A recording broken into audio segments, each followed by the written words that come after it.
গরমে কটা তৃপ্তি করে ভাত খেতে হলে এরকম ডাল কিন্তু আপনাদের বানাতেই হবে। আর এই ডালের সঙ্গে একটু আলুর চোখা হলেই আর কিছুই লাগবে না ভাতের পাতে।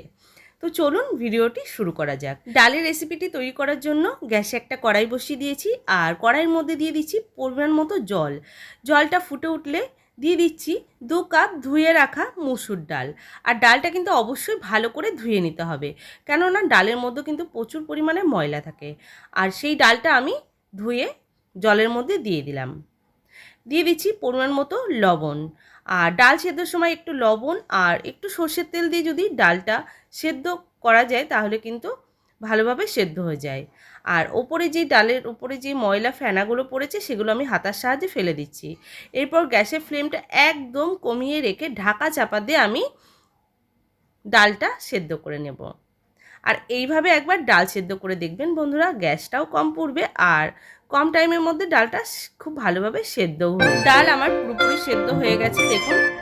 এরপর আমি হাতার সাহায্যে একটু ডালটা নাড়াচাড়া করে নিচ্ছি। এবার আমি একটা ডালের কাঁটা নিয়েছি, সেটা দিয়ে আমি ডালটা ঘুটে নিচ্ছি। হলুদ দেওয়ার আগেই ডালটা কাঁটা দিয়ে নেবেন, তাহলে ডালটা পুরোপুরি ভালোভাবে ঘুটে নেওয়া যাবে। এখানে দিয়ে দিচ্ছি সামান্য পরিমাণে হলুদ গুঁড়ো। তারপর আবারও মিলিয়ে নিয়েছি।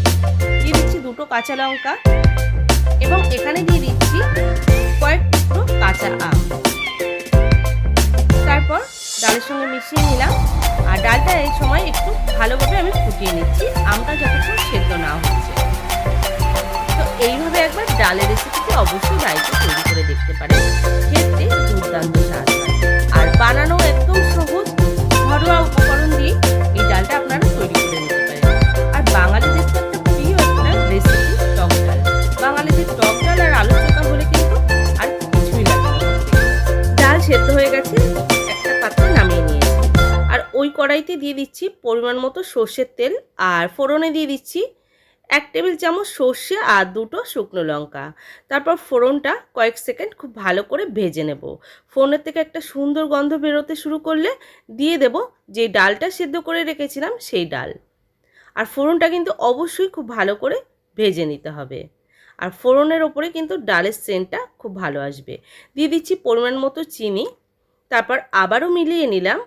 এরপর আমি ডালটা খুব ভালো করে কিছুক্ষণ ধরে ফুটিয়ে নিচ্ছি।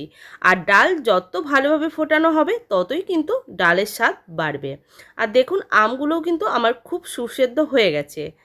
এরপর ডালটা আমার রেডি হয়ে গেছে, আমি নামিয়ে নিয়েছি একটা পাত্রে। আমার আজকের রেসিপি যদি আপনাদের ভালো লেগে থাকে তাহলে অবশ্যই বাড়িতে তৈরি করবেন। আর ইউটিউব থেকে দেখে থাকলে চ্যানেলটি সাবস্ক্রাইব করে নেবেন।